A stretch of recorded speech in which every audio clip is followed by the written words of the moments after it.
Colin बहुत परेशान था। वह अपने लैपटॉप के माध्यम से ऑफिस का काम कर रहा था और चाय पी रहा था। उन्होंने अपनी बेटी एलिना को फ़ोन किया और एक कप चाय मांगी। कुछ समय बाद अचानक अंधेरा हो जाता है। जब बिजली वापस आ गई तो कॉलिन को मृत पाया गया।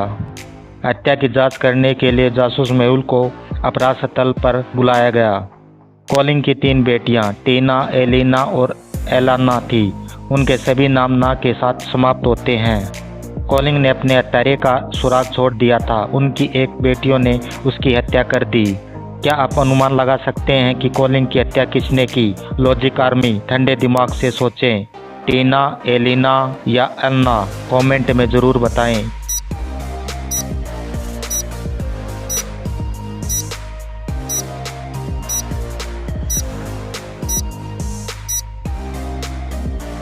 कॉलिन का चाय का कप सुराग का हिस्सा है। अगर टी के आगे ना लगा दे तो टीना नाम बन जाता है। टीना ने ही हत्या की। चले चलते हैं अगली पहेली की ओर। गोम्स एक बहुत अमीर आदमी था। वह एक कार दुर्घटना से बच गया, लेकिन दुर्भाग्य से उसकी याददाश्त चली गई।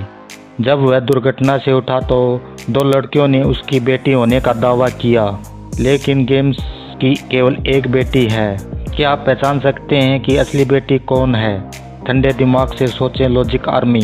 ए, बी? कमेंट में ज़रूर बताएं।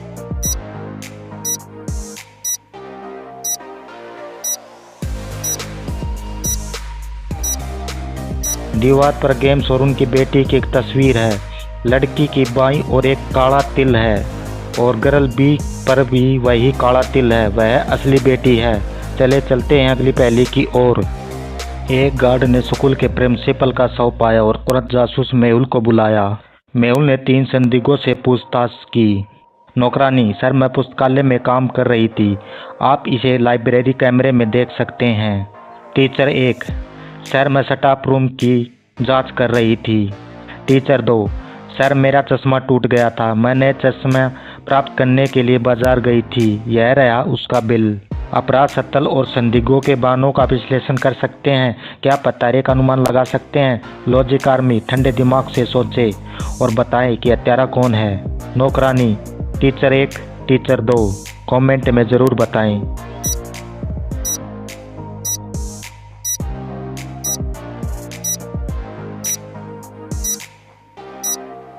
टीचर 2 ने प्रिंसिपल की हत्या कर दी।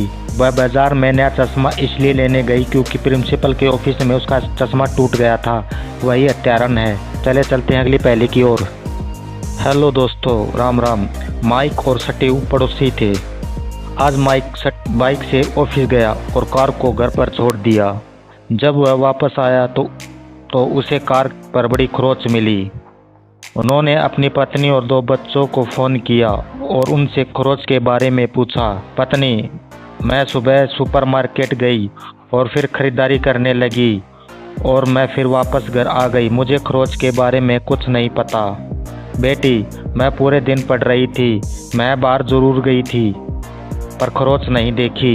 बेटा, मैं चाचा स्टीव के बेटे के साथ उनके घर पर खेल रहा था। मुझे खरोंच के बारे में नहीं पता। लॉजिक आर्मी, ठंडे दिमाग से सोचे। क्या आप पहचान सकते हैं कि कौन झूठ बोल रहा है?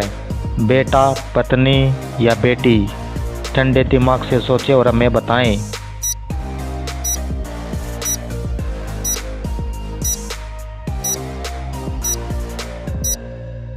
स्टीव का घर बंद था। माइक के बेटे ने झूठ बोला कि वह वहां गया था। उसने उन खरोंचों को बनाया है। चले चलते हैं अगली पहेली की ओर।